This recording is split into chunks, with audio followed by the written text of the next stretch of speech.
Meus irmãos, nós vamos com muita alegria abrir a palavra de Deus na primeira carta do apóstolo Paulo aos Coríntios, no capítulo 15.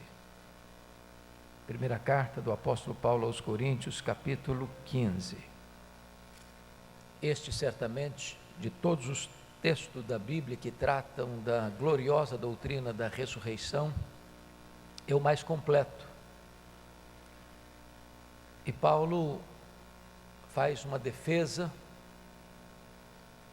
eloquente desta verdade magna do cristianismo. E ele escreve assim: Irmãos, venho lembrar-vos o evangelho que vos anunciei, o qual recebestes e no qual ainda perseverais. Por ele também sois salvos, se retiverdes a palavra tal como vou-la preguei, a menos que tenhais crido em vão. Antes de tudo vos entreguei o que também recebi, que Cristo morreu pelos nossos pecados, segundo as Escrituras, que foi sepultado e ressuscitou ao terceiro dia, segundo as Escrituras, e apareceu a Cefas e depois aos 12.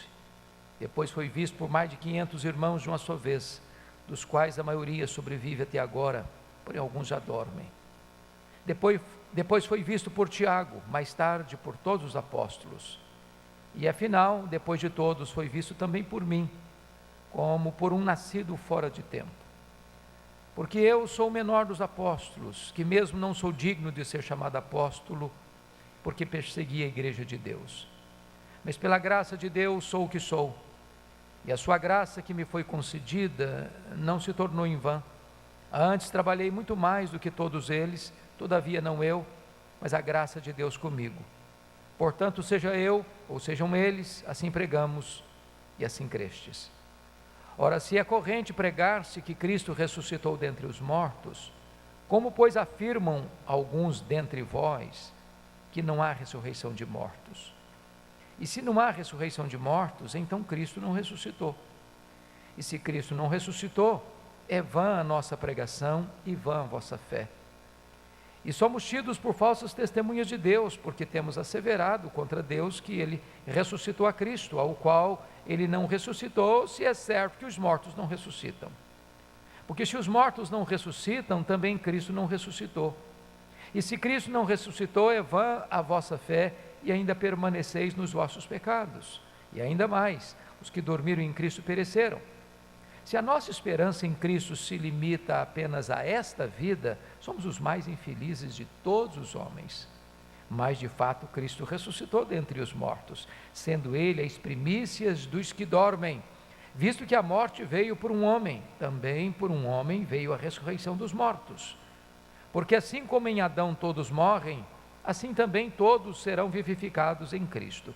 Cada um, porém, por sua própria ordem. Cristo, as primícias, depois os que são de Cristo, na sua vinda.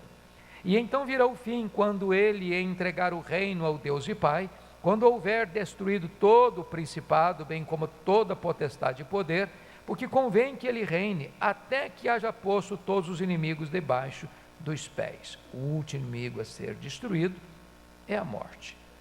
Porque todas as coisas sujeitou debaixo dos pés, e quando diz que todas as coisas lhe estão sujeitas, certamente exclui aquele que tudo lhe subordinou. Quando, porém, todas as coisas lhe estiverem sujeitas, então o próprio Filho também se sujeitará àquele que todas as coisas lhe sujeitou, para que Deus seja tudo em todos. Doutra maneira, que farão os que se batizam por causa dos mortos? Se absolutamente os mortos não ressuscitam, porque se batizam por causa deles. E porque também nós nos expomos a perigos a toda hora.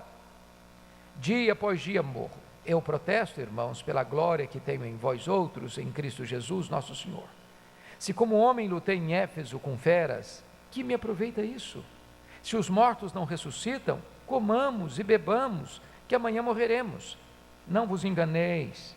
As más conversações corrompem os bons costumes. Tornai-vos à sobriedade como é justo e não pequeis. Porque alguns ainda não têm conhecimento de Deus, isto digo para vergonha vossa.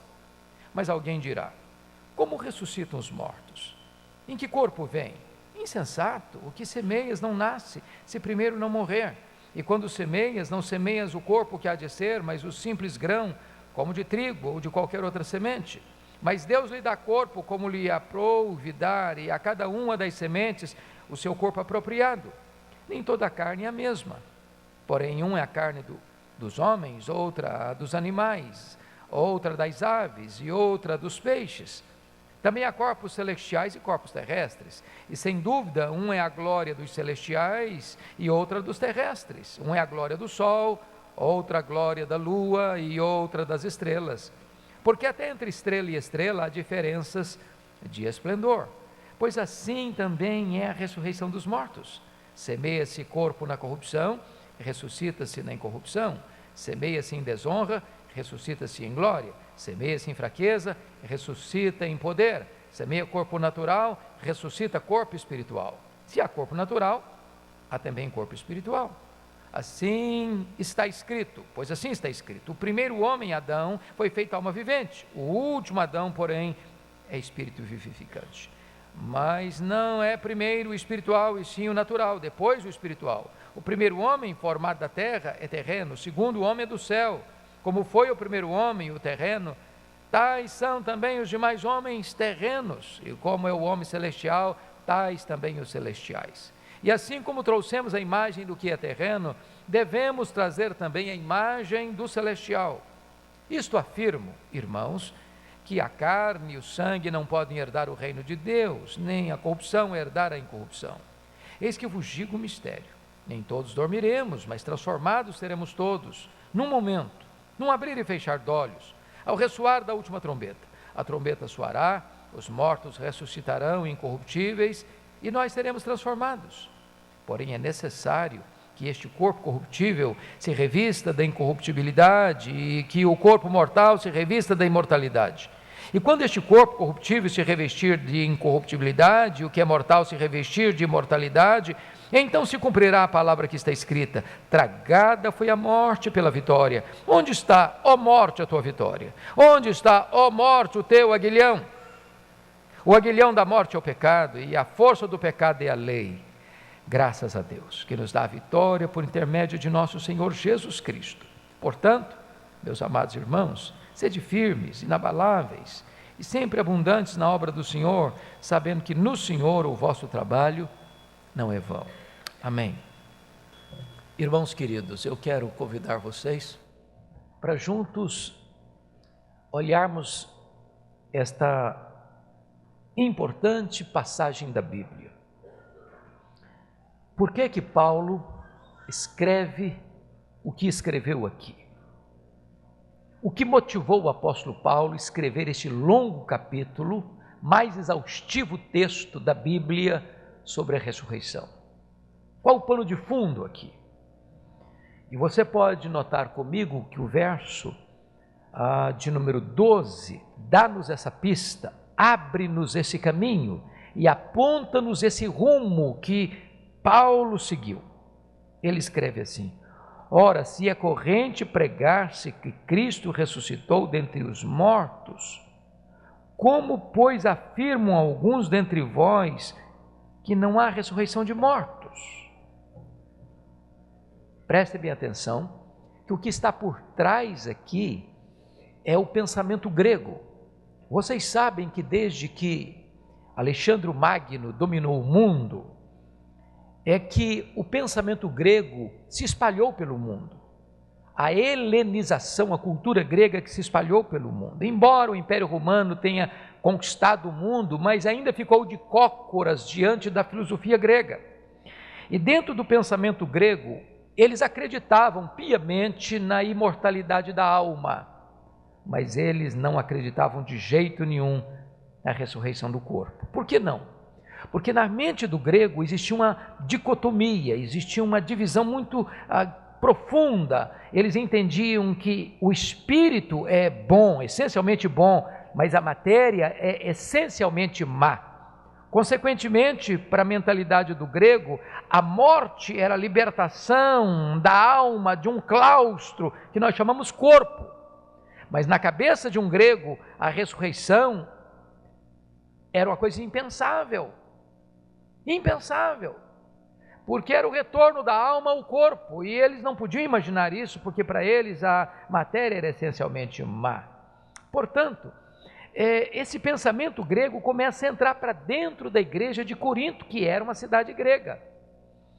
E então, eles até admitiam que Cristo havia ressuscitado. Isso era tão notório, isso tinha provas tão abundantes, tão robustas, que eles não ousavam negar o fato da ressurreição de Cristo. Mas eles não acreditavam que os mortos pudessem ressuscitar. E notem no verso 12 que este fato, essa dúvida estava surgindo, brotando de dentro da igreja de Corinto. Afirmam alguns dentre vós. Então, dentro da igreja de Corinto começa a surgir uma distorção doutrinária, uma distorção teológica. Membros da igreja começaram a acreditar que os mortos não ressuscitavam. Então Paulo escreve esse capítulo para mostrar para eles que não dá para você negar a ressurreição dos mortos e afirmar a ressurreição de Cristo. Assim como você não pode afirmar a ressurreição de Cristo e negar a ressurreição dos mortos. Ou você aceita o pacote inteiro ou rejeita o pacote inteiro. Se Cristo ressuscitou, Paulo diz, então os mortos ressuscitam. Se Cristo não ressuscitou, os mortos não ressuscitam. Mas se você crê que Cristo ressuscitou, não dá para você negar que os mortos vão ressuscitar. Até porque Cristo ressuscita dos mortos com primícias dos outros que hão de ressuscitar. Então Paulo aqui vai fazer uma grande defesa, uma grande apologia desta verdade magna do cristianismo, que é a doutrina da ressurreição. Que provas Paulo vai dar? A primeira prova que Paulo vai oferecer da ressurreição é a salvação dos coríntios. Olha comigo, irmãos, venho lembrar-vos o evangelho que vos anunciei, o qual recebestes, no qual ainda perseverais, por ele também sois salvos. Que evangelho é esse?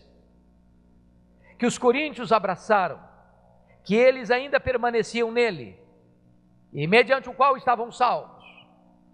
E aí você vai perceber que este evangelho é exatamente o que está escrito nos versos 3 e 4.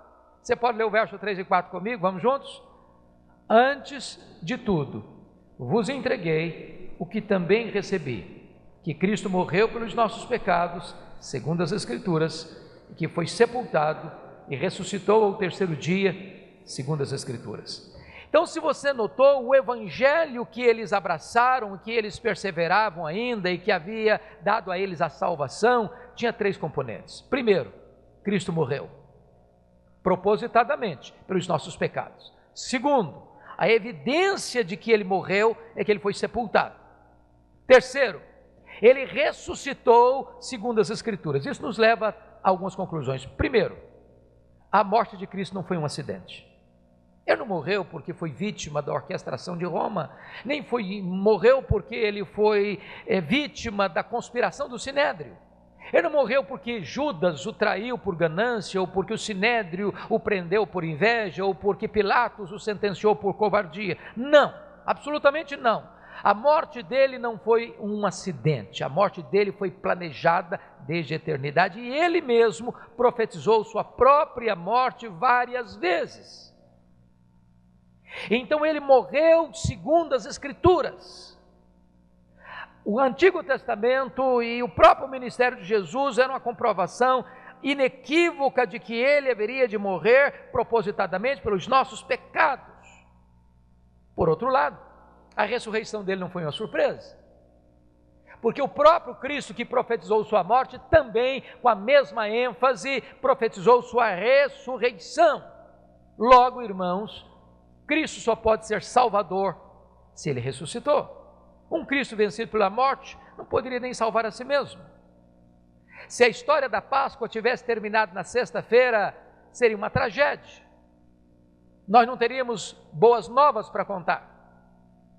Mas na verdade essa história não termina na sexta-feira, mas termina na manhã de domingo, a manhã da ressurreição. Cristo matou a morte, Cristo triunfou sobre a morte. Ele arrancou o aguilhão da morte, ele triunfou sobre ela, e ele é a ressurreição e a vida. E por isso o Evangelho é tão poderoso, porque o Evangelho retrata que Cristo venceu a morte, venceu o pecado, venceu o inferno, venceu o diabo, e ele pode então ser o nosso Redentor. A salvação está fundamentada na ressurreição. É óbvio que então o túmulo aberto e vazio de Cristo é o berço da igreja. É claro que essa doutrina é tão essencial que com ela a igreja fica de pé, sem ela a igreja cai. É por isso que há tanta fúria do diabo para tentar negar a doutrina da ressurreição, e desde o período do registro apostólico, quando contrataram lá os guardas, subornaram os guardas para eles espalhar a notícia de que os discípulos tinham roubado o corpo de Cristo. Pois bem, amados irmãos, Paulo avança no seu argumento, mostrando que a ressurreição é um fato incontroverso, mostrando a partir do versículo de número 5, vários relatos de que Jesus ressuscitou e deu provas da sua ressurreição, aparecendo a Cefas, depois aos 12, depois a mais de 500 de uma só vez, depois a Tiago, mais tarde por todos os apóstolos. Depois Paulo diz, por mim, o último, o menor, aliás, nem direito eu tinha de ser chamado apóstolo. Com isso, Paulo está provando uma coisa, que a ressurreição de Cristo é um fato histórico comprovado. Lendo hoje de manhã, uma obra de Josh McDowell, ele diz assim, se Cristo não ressuscitou, ele devia receber um grande prêmio. Ele devia receber um Oscar, porque ele seria então o maior de todos os atores. Pensem vocês, o que levou o C.S. Lewis a dizer, você só tem 3 possibilidades em relação a Jesus. Ou ele é um mentiroso, ou ele é um doido, ou ele de fato é Deus. Se ele disse que ele morreria e ressuscitaria, e ele estava blefando, mentindo, então ele é um ser asqueroso, hipócrita, enganador. Se ele disse, não, eu vou ressuscitar, morrer e ressuscitar, porque aliás eu sou o Filho de Deus, ele não seria apenas um mentiroso, ele seria um louco. Imagine vocês, eu me comparecendo aqui no púlpito e dizer, eu sou Napoleão Bonaparte. Vocês diriam, o pastor enlouqueceu, ele perdeu o juízo. Mas se eu dissesse para vocês, eu estou aqui e eu quero dizer para vocês que eu sou uma borboleta que sai voando pelo espaço, vocês me internariam na primeira clínica psiquiátrica. Mas se eu me levantasse e dissesse assim, eu quero dizer para vocês que eu sou o próprio Filho de Deus, eu sou Deus, isso seria mais do que loucura, seria uma blasfêmia, uma injúria.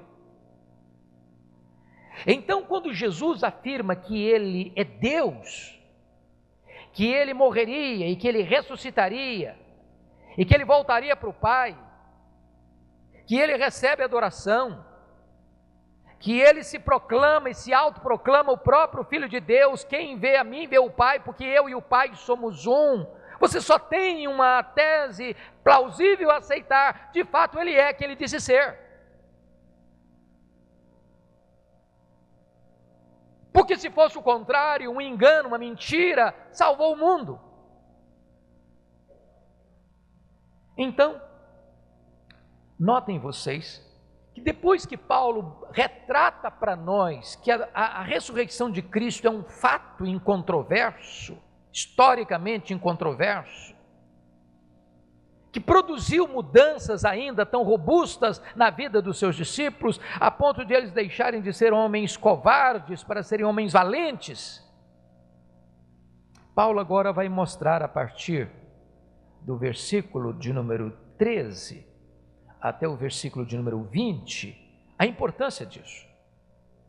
Porque pensem vocês, e se eu tirar a doutrina da ressurreição, sobra cristianismo?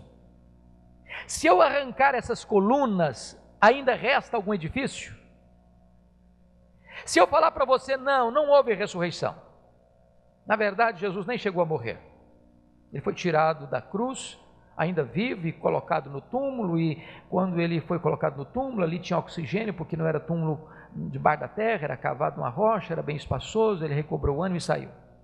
Ou não, as mulheres foram no túmulo errado e saiu dizendo que ele tinha ressuscitado, que foram no túmulo errado, se equivocaram. Não, foram os apóstolos que roubaram o corpo dele, e aí começaram a anunciar que ele ressuscitou, e todo mundo acreditou nisso. Então ele não ressuscitou. O que resta? O que sobra? Aí Paulo vai argumentar isso, confira comigo. Versículo 14: e se Cristo não ressuscitou, é vã a nossa pregação, e vã a vossa fé. Então, ao longo dos 20 séculos, a igreja está perdendo seu tempo. Quando você prega, você está pregando uma mentira, você está pregando uma utopia, um mito, uma lenda. Então você está crendo num mito, você está crendo em algo que não é real, em vão. Versículo 15: seremos falsos testemunhos de Deus, porque se eu estou dizendo que Deus o ressuscitou e ele não ressuscitou, eu estou dizendo que Deus fez o que ele não fez, isso é falso testemunho. Versículo 17: se você não crê na ressurreição, então não tem redenção, ainda permaneceis nos vossos pecados. Não há possibilidade a cruz ter eficácia se o túmulo não está vazio. Tem mais, versículo de número 18: então os que dormiram em Cristo pereceram. Então, quando você num culto fúnebre encontra consolo ao se despedir do seu ente querido, amado, levando-o para a sepultura, essa esperança, esse consolo era falso, não tem consolo. Aliás, eles pereceram. E Paulo conclui dizendo no versículo 19: então nós somos os mais infelizes de todos os homens. Se Cristo não ressuscitou, não tem esperança. Quando você lê Paulo escrevendo aos Tessalonicenses 4,13, ele diz o seguinte: meus irmãos, eu não quero que vocês vivam como aqueles que não têm esperança. Ou, irmãos amados, quem não crê na ressurreição não tem esperança. Imagina a pessoa que pensa o seguinte: morreu, acabou, a morte é o fim. Que consolo tem isso? Que esperança tem isso? Ou imagina alguém que crê o seguinte: morreu, o espírito sai vagando para reencarnar de novo, para reencarnar de novo, para reencarnar de novo, para reencarnar de novo, e de novo, e de novo, e de novo. Que esperança tem isso? Ou alguém pensa: não, morreu, vai para um purgatório de fogo, sofrer, não sabe se 1 ano, se 10 anos, se 1 século, se 1 milênio. Que consolo tem isso? Mas quando você crê na ressurreição, que quando um crente morre, a sua alma, seu espírito é aperfeiçoado e entra na glória, e o corpo que foi feito do pó volta ao pó. Mas quando Jesus voltar, quando a trombeta de Deus ressoar, quando se ouvir a voz do arcanjo, os mortos em Cristo ressuscitam primeiro, e só depois os vivos serão transformados para encontrar o Senhor Jesus nos ares. Isso tem consolo. Você não diz um adeus, você diz apenas um até logo. Pois bem, agora você pode perguntar assim: pastor, ok, mas quando é que vai acontecer essa ressurreição? Vamos dar uma olhadinha? Olha aí comigo, por gentileza, o que está escrito no versículo de número 23. Você pode ler o 23 comigo? Vamos juntos? Cada um, porém, por sua própria ordem, Cristo as primícias, depois os que são de Cristo, na sua vinda.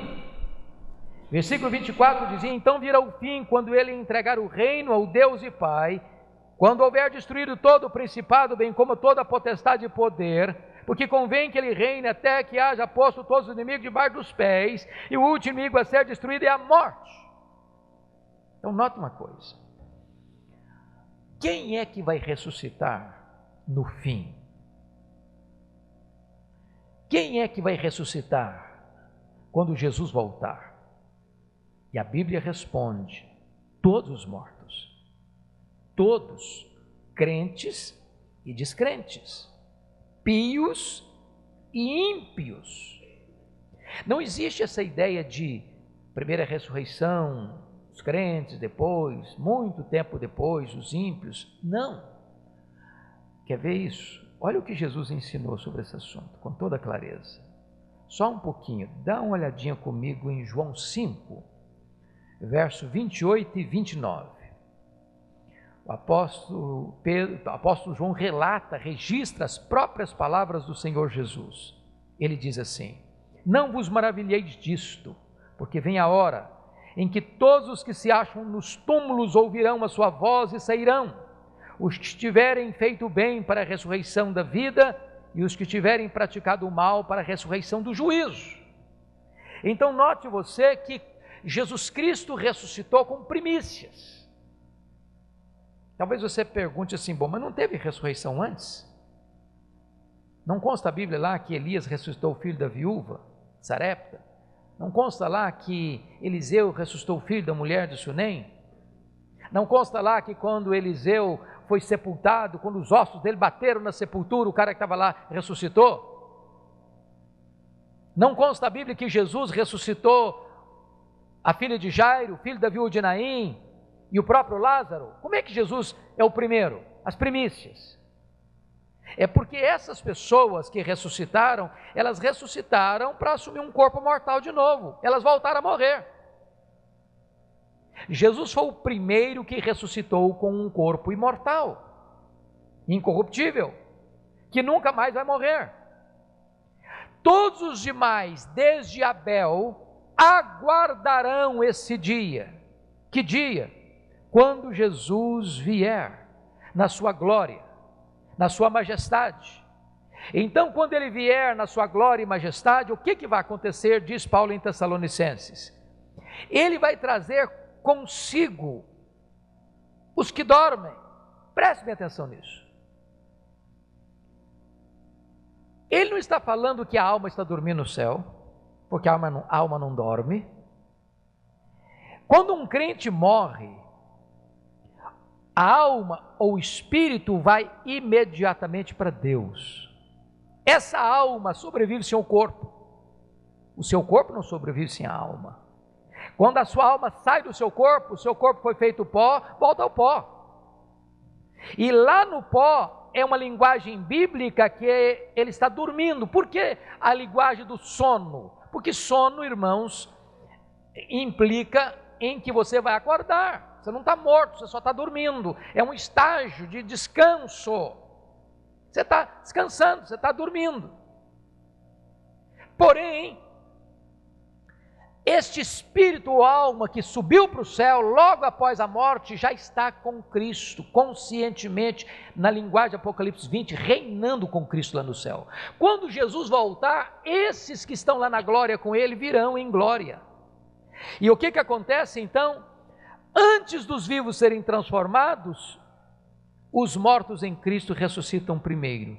Então esse corpo incorruptível, imortal, poderoso, glorioso, espiritual, celestial, sobe da sepultura e se une àquele Espírito glorificado que vem com Jesus, e então haverá plenitude da glorificação na volta de Jesus. Por quê?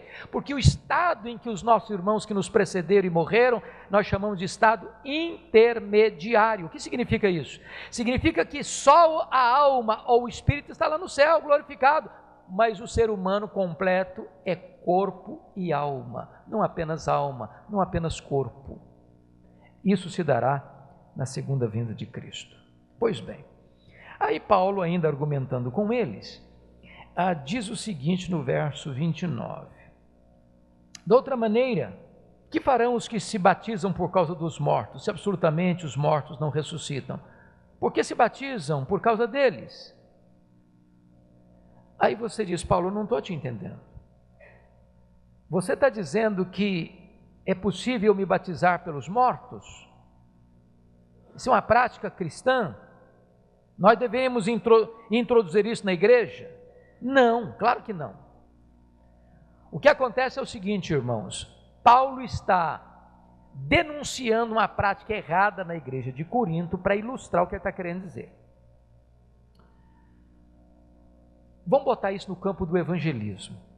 Pense comigo assim: aqueles crentes eram egressos do paganismo. É claro que eles tinham pouco tempo de vida cristã e tinha muita coisa ainda para ser reparado na fé, na doutrina deles. Então o que eles pensaram? Bom, meu tio morreu, minha tia morreu, meu pai morreu, minha mãe morreu, meu avô morreu, minha avó morreu, meu irmão morreu, meu filho morreu. Eu não sei se ele está salvo. Aí eles pensavam, vamos fazer uma coisa? Vamos nos batizar na intenção da salvação deles? Quem sabe dar uma mãozinha, quem sabe de ajuda. E eles então se batizavam com o propósito de melhorar a condição daquele parente deles que havia morrido, como se isso ajudasse. Paulo não está concordando com isso. Paulo está reprovando essa teologia. Mas o que Paulo está dizendo é o seguinte: vocês não estão mostrando coerência. Se vocês estão negando a doutrina da ressurreição dos mortos, por que vocês estão se sujeitando a esse ritual que vocês estão praticando aí, se batizando em favor dos mortos? Agora pense comigo numa coisa, só um pouquinho para você refletir. Eles estavam errados por várias razões. Primeiro, porque a salvação é pessoal. Ninguém faz nada para salvar outra pessoa. É por isso que missa de 7º dia, missa de 30 dias, missa de 1 ano, isso não vai ajudar ninguém. Porque eu não posso ajudar na salvação do outro. Salvação é questão eminentemente pessoal. Como não ajudava eles batizarem-se para ajudar alguém parente. Segunda coisa, é que a salvação é para esta vida, e a decisão para a salvação tem que ser tomada nesta vida. Depois que a pessoa morre, não tem mais jeito de ajudá-la. A Bíblia diz que o homem está ordenado morrer uma só vez, vindo depois disso o quê? O juízo. Então ninguém ajuda ninguém depois que morreu. Terceiro, o batismo não é uma condição sine qua non indispensável para a salvação. Então eles estavam triplamente errados. Triplamente errados. Mas Paulo diz o seguinte: se vocês não estão acreditando na doutrina da ressurreição, por que vocês batizam pelos mortos? Mas Paulo usa um outro argumento. O argumento do sofrimento. Olha comigo os versos 30 e 32. E porque também nós nos expomos a perigos a toda hora. Dia após dia morro, eu protesto, irmãos, pela glória que tenho em vós outros, em Cristo Jesus nosso Senhor. Se como homem lutei em Éfeso com feras, que me aproveita isso, se os mortos não ressuscitam? Comamos e bebamos, porque amanhã morreremos. O que Paulo está dizendo é o seguinte: meus irmãos, preste atenção. Se eu não acreditar na vida futura, na vida depois da morte, na ressurreição dos mortos, para que eu vou me entregar ao sofrimento? Não faz sentido. Os mártires morreram em vão. Os missionários que estão indo para as cortinas de ferro, cortinas de bambu, sendo presos, sendo torturados ainda hoje para pregar o evangelho, estão cometendo uma loucura. Ora, se não tem vida depois da morte, se não tem ressurreição, então o hedonismo, a filosofia hedonista está com a razão. Comamos e bebamos, porque amanhã morreremos. Vamos curtir a vida, vamos beber todas as taças dos prazeres, não vamos fugir do pecado, não, vamos curtir tudo e vamos aproveitar tudo, que não vai valer nada. Então viva a vida de santidade, não vai ter proveito para você. Paulo está argumentando aqui o seguinte: a doutrina da ressurreição leva-me a entender que se eu tenho que evangelizar, tenho que fazer isso agora. Segundo, eu preciso entender que não há chance de eu ajudar outra pessoa a ser salva, a não ser pregando a ela o evangelho, mas eu não posso substituí-la. Ninguém salva-se por procuração, nem entra no céu por atacado. Mas agora vem uma outra questão, talvez a mais complicada desse texto, que foi a pergunta deles. Olha o verso 35 comigo. Mas alguém dirá: como ressuscitam os mortos? Em que corpo vem? Esta é uma pergunta complexa, porque esta é a pergunta de todos nós. E aí, como é que vai ser? Como é que vai ser esse corpo? Que tipo vai ser? Que característica vai ter? E aqui eu preciso dizer para você uma coisa importantíssima. O corpo da ressurreição vai ter uma continuidade e uma descontinuidade. Significa o seguinte: se morreu O José não é o João que vai ressuscitar, é o José. É o corpo que foi semeado e não outro que vai ressuscitar. Mantém-se a integridade da personalidade. Por exemplo, se é um crente que morreu, vai ressuscitar um corpo de glória. Se é um ímpio que morreu, ele vai ressuscitar para a condenação. Uns ressuscitam para a ressurreição da vida, outros para a ressurreição do juízo.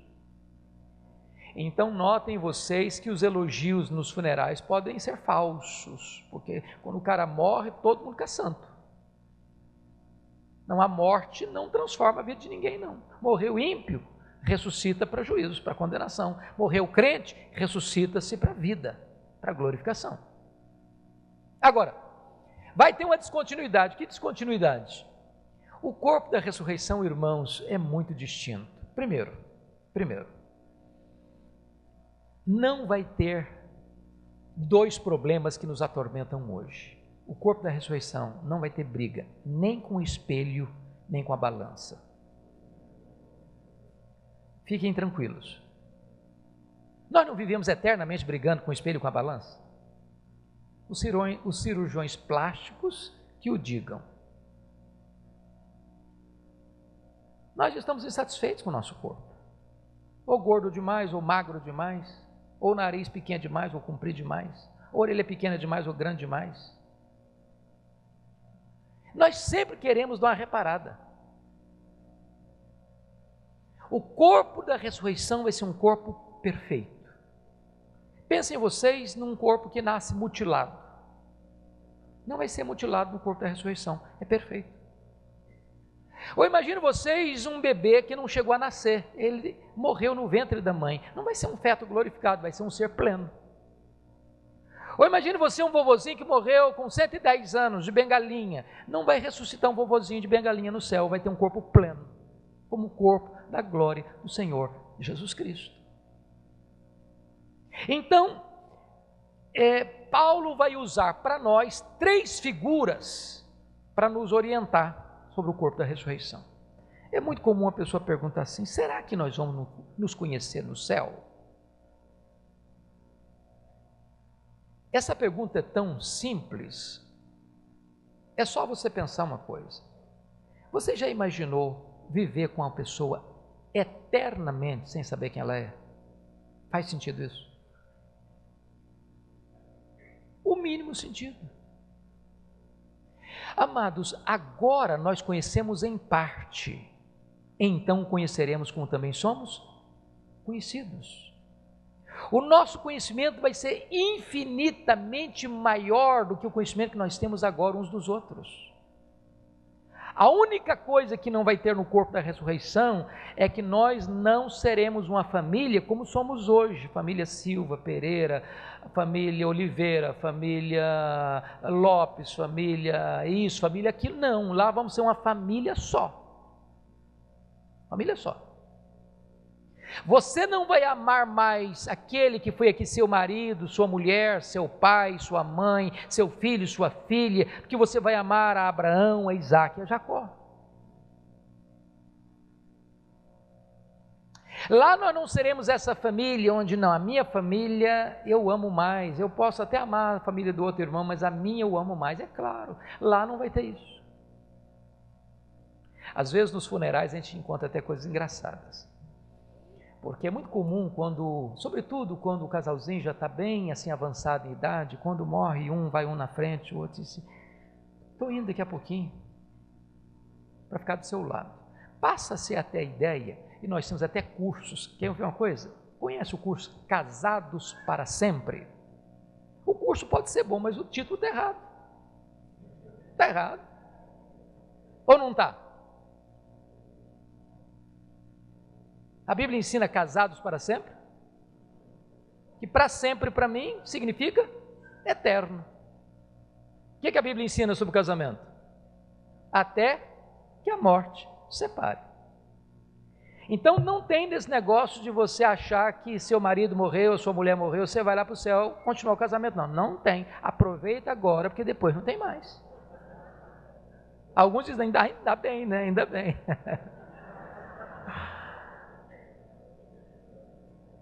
Então, amados, nós precisamos compreender a linguagem bíblica sobre a questão da ressurreição. Então, Paulo vai usar 3 figuras para ilustrar isso. Primeira figura que ele vai usar, confira comigo, é a figura do verso 36. Insensato que semeias não nasce se primeiro não morrer.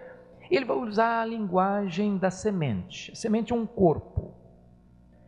Jesus disse, se a semente não morrer, fica ela só. Mas se morrer, ela frutifica. Dentro da semente, primeiro ela passa pela morte. Só que na morte tem vida. E quando ela morre, a vida explode de dentro dela. O que Paulo está me ensinando é que quando você leva um irmão seu, um parente seu, um amigo seu, para a sepultura, você está fazendo uma semeadura. Aquele corpo é uma semente. Agora, notem você a continuidade. Se a semente é de manga, o que vai brotar? Manga. Se é abacate, vai brotar abacate. Se a semente é de trigo, vai brotar trigo, não vai brotar cevada. Mas olha a descontinuidade. Olha comigo, verso 42. Pois assim também é a ressurreição dos mortos. Semeia esse corpo na corrupção, ressuscita-se na incorrupção. Esse corpo fica cansado, fica enrugado, fica velho, fica caquético. Como é que fica o corpo da ressurreição? Incorruptível. Não fica cansado, não fica enrugado, não fica velho, não tem defeito. Incorruptível. Veja o versículo 42 ainda. Semeia-se em desonra, ressuscita-se em glória. Irmãos, não tem nada que revela mais para nós o salário do pecado, a morte, do que você olhar o que isso produz num corpo humano, às vezes surrado pela doença. Às vezes a pessoa está completamente subjugada pela enfermidade. O corpo fica pele e osso. E aí você percebe que o efeito do pecado é tão terrível, porque se semeia em desonra. Mas esse corpo que desceu à sepultura em desonra, vai ressuscitar um corpo o quê? Glorioso. Glorioso. Vai brilhar como o sol, como as estrelas eternamente, semelhante ao corpo da glória do Senhor Jesus.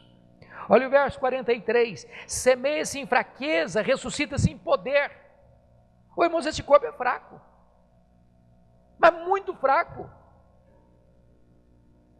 De vez em quando você vê um jovem, todo cheio de vigor, um atleta na pista, 100 metros, e corre com vigor. Daqui a pouquinho ele já corre, mas não com tanto vigor. Daqui a pouquinho ele dá uns passos mais apressados. Daqui a pouquinho ele dá um passo bem lento. Daqui a pouquinho ele está se arrastando. Daqui a pouquinho ele está usando uma bengala. Daqui a pouquinho tem que empurrar uma cadeira de roda. Daqui a pouquinho tem que carregar o leito. Daqui a pouquinho ele desce a sepultura. Mas ressuscita de que maneira? Corpo de poder.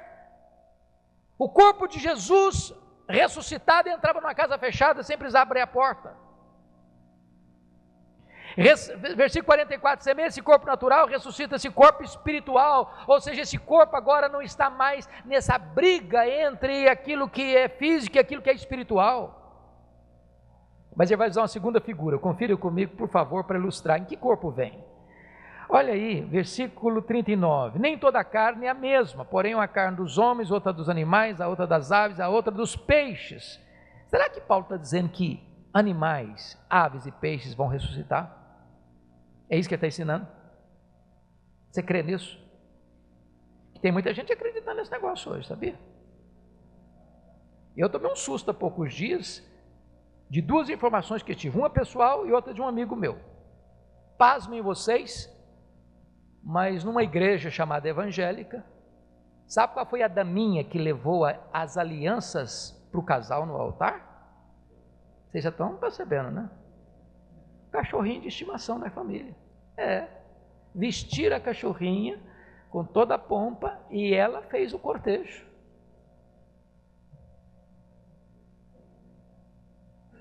Você acha que está certo?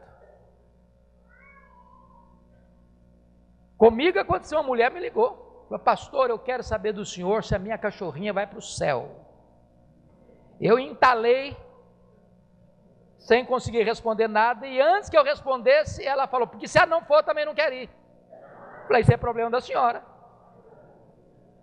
Isso é problema da senhora, se só não quiser ir, não vou fazer nada, não posso fazer nada. Será que Paulo está dizendo que animais vão ressuscitar? Não, irmãos. Há 3 tipos de seres que Deus criou: os anjos, os homens e os animais. Os anjos têm espírito e não têm corpo. Os animais têm corpo, mas não têm espírito. Os homens têm corpo e espírito. Cachorrinho não vai ressuscitar. Agora, o que Paulo está querendo ensinar com isso? Preste bem atenção. Versículo 39, nem toda a carne é a mesma, porém uma carne dos homens, outra dos animais, a outra das aves, a outra dos peixes. Agora pense comigo uma coisa. Imagine que morre uma pessoa e você vai lá e sepulta. Daqui a 50 anos morre um animal, um cachorrinho de estimação da família, dos filhos, e você vai lá e sepulta no mesmo local. Aí daqui a 50 anos, o peixinho do aquário morreu também. E alguém daquela família, tempos depois, vai lá e sepulta na mesma cova. Daqui a 200 anos, você vai lá e abre aquela cova. E toda a carne do homem, do animalzinho de estimação e do peixe, virou o quê? Pó. E no dia da ressurreição, como é que vai ser então? Se misturou pó de homem, pó de animal e pó de peixe. Pois é exatamente isso, irmãos. Deus sabe distinguir no dia da ressurreição o que é pó de homem, o que é pó de animal, o que é pó de peixe.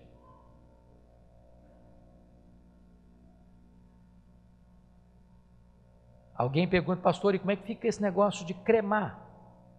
Porque não tem corpo para ressuscitar, tem cinza, que joga na água, desfaz, acabou, e aí? E eu pergunto a vocês, e as pessoas que ficaram expostas a 3.000 graus centígrados nas torres gêmeas? Se você crê que do nada Deus criou o universo, você não tem nenhuma dificuldade de crer que Deus vai trazer o corpo da ressurreição, estando ele recém-sepultado ou há milênios, ou cinza, ou apenas pó. Deus sabe, e Ele vai trazer à tona, no dia da ressurreição. Mas Paulo vai usar uma outra figura. Olha comigo o verso 40. Que corpo vem? E ele diz: e também há corpos celestiais e corpos terrestres. Sem dúvida, uma é a glória dos celestiais, a outra dos terrestres. Uma é a glória do sol, outra a glória da lua, outra a glória das estrelas, porque até entre estrelas e estrelas há diferenças de esplendor, pois assim também é a ressurreição dos mortos. O que Paulo está mostrando para nós é que no corpo da ressurreição, embora todos ele está falando de crentes aqui, todos os crentes vão ser ressuscitados e glorificados, mas nem todos vão estar no mesmo nível de resplendor. Preste atenção nisso. A salvação é de graça, mas o galardão vem pelas obras. Quer dar uma olhadinha rapidinho? Lá em Daniel, capítulo 12, versículo 2. Olha o que o profeta disse. Daniel, capítulo 12, versículo 2. E eu já estou caminhando para o encerramento desta meditação. Muitos dos que dormem no pó da terra ressuscitarão, uns para a vida eterna e outros para a vergonha e horror eterno. Os que forem sábios, pois, resplandecerão como o fulgor do firmamento, e os que a muitos conduzirem à justiça, como as estrelas, sempre e eternamente. Talvez seja isso que Paulo argumentou em 1 Coríntios 3, versículos 11 a 15, quando ele fala que alguns edificam com materiais nobres, como pedras preciosas, ouro e prata, e outros edificam com materiais perecíveis, como madeira, palha e feno. o fogo provará. E ele diz que se a obra de alguém permanecer, esse receberá galardão, mas se a obra não permanecer, queimada pelo fogo, esse será salvo como que através do fogo, mas não receberá galardão, vai entrar no céu com cheiro de fumaça, porque creu, mas não vai ter galardão. Como é que isso vai ser de forma plena? Eu não sei, mas Paulo diz que uma é a glória do sol, outra é a glória da lua, outra é a glória das estrelas, porque até entre estrela e estrela há diferença de esplendor, pois assim também é a ressurreição dos mortos. E eu quero concluir, você perguntando assim, pastor, mas ok, mas como é que vai ser isso? Qual o tempo dessa ressurreição?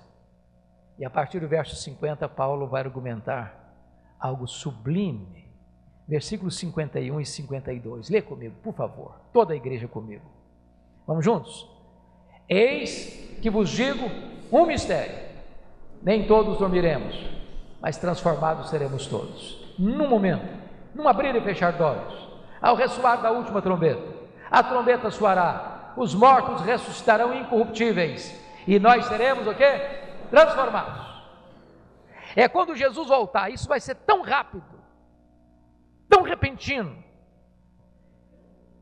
que Paulo usa a palavra momento, no momento, e a palavra momento aqui no grego é átomos, de onde vem a sua palavra portuguesa átomo, até bem pouco tempo um elemento indivisível.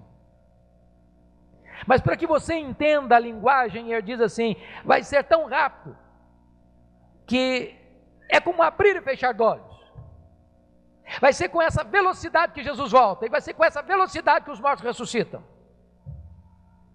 E quando os mortos ressuscitarem, meus irmãos, sabe o que vai acontecer? Vai existir um grande brado, vai existir um grande vozerio, tragada foi a morte pela vitória. E aí você começa a notar que a morte, ela tem identidade, personalidade. E então o apóstolo Paulo, como que olhando para a morte, encarando a morte, desafiando a morte, pergunta assim, onde está, ó morte, a tua vitória? Onde está, ó morte, o teu aguilhão? E ele dá um brado de alegria, dizendo, tragada foi a morte pela vitória. Onde está, ó morte, a tua vitória? A morte foi vencida. E sabe o que vai acontecer? No dia do juízo, quando os livros forem abertos e todos comparecerem, grandes e pequenos, ricos e pobres, crentes e descrentes, para a grande cena do juízo final, diz a Bíblia que naquele dia o dragão vai ser lançado no lago do fogo para se atormentar de dia e de noite pelos séculos dos séculos. E diz a Bíblia ainda que se alguém não tem o seu nome escrito no livro da vida, esse vai ser lançado para dentro do lago do fogo, será atormentado pelos séculos dos séculos. E aí a Bíblia diz que o Senhor vai pegar a morte e o inferno e vai lançar a própria morte para dentro do lago do fogo. Sabem por quê? Porque a morte é o último inimigo a ser vencido. E então diz a Bíblia que quando o Senhor Jesus Cristo colocar todos os seus inimigos debaixo dos seus pés, inclusive a morte, ele vai entregar o reino ao Deus e o Pai, para que ele seja tudo em todos. E Paulo então dá um grande brado de gratidão e disse, graças a Deus que nos dá a vitória por intermédio de nosso Senhor Jesus Cristo. O que eu acho impressionante é que Paulo termina o versículo 58, conclui o capítulo no versículo 58, lá nas alturas excelsas, e na hora de concluir, ele foge do assunto. Para quem estuda retórica, oratória, homilética, quase que fica frustrado.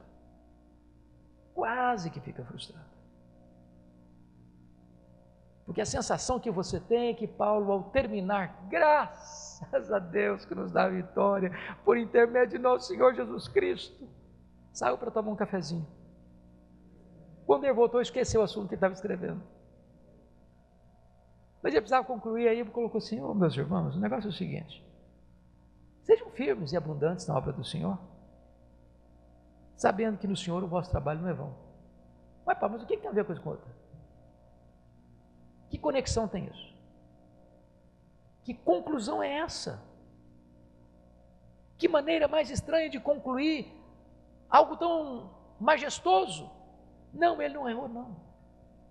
Não tem cochilo nenhum aqui, não. O que Paulo está fazendo é o seguinte: ok, vocês entenderam? É isso mesmo que vocês creem? Que Jesus vai voltar? Que os mortos vão ressuscitar? Que nós vamos ter um corpo novo? Um corpo de glória? É isso mesmo que vocês creem? Vocês creem nisso mesmo? E daí? O que vocês vão fazer com isso? Que reverberação tem isso na sua vida? Que implicação tem isso na sua vida cristã? Você vai continuar de braços cruzados? Você crê nisso mesmo? Você não vai falar deste evangelho para os que estão desesperados, não? Você não vai mostrar isso para as pessoas que estão vivendo nesse mundo sem esperança, dando um tiro na cabeça? Mexa-se, levante-se, é hora de agir, é hora de se levantar e contar isso para o mundo inteiro. Isso é bom demais para ficar escondido, isso é sublime demais para ser guardado entre quatro paredes. Paulo então diz: meus irmãos, sede firmes, inabaláveis, sempre abundantes na obra do Senhor, sabendo que no Senhor o vosso trabalho não é o quê? Não é em vão, vocês vão ter galardões. Até um copo d'água vai ter galardão. Imagine você saindo por vitória, por todo o canto, pregando o evangelho, levando pessoas a Cristo. O seu corpo vai brilhar como as estrelas eternamente, semelhante ao corpo da glória do Senhor Jesus Cristo. Que Deus nos abençoe. Amém.